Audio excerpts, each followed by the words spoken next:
Hello, Pastor Charlie here with Clearview's Daily Bread, looking at Psalm 40. This is set up for April 11th, which happens to be Holy Saturday, so happy Holy Saturday to you.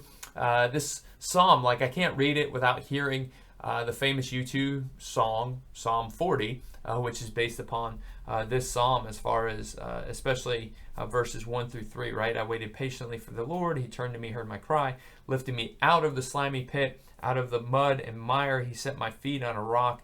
It gave me a firm place to stand. So these are the things that God did. And then there's a response to this, right? Like he put a new song in my mouth, a hymn of praise to our Lord. Many will see and fear the Lord and put their trust in him. So it's our job to be able to tell others about this thing that God has done in our lives.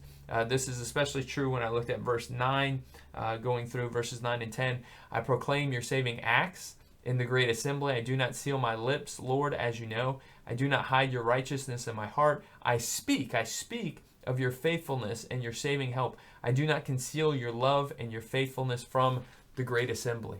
And so in each of our lives, God has done this amazing transformational work, right? That he has saved us. He's redeemed us. He's brought us from this slimy, muddy pit. And he's lifted us out, something we couldn't do ourselves. He rescues us, sets us on the rock Jesus Christ, transforms our lives. And because of that fact, we have this calling, this job to go through and be able to proclaim this message of Christ to others.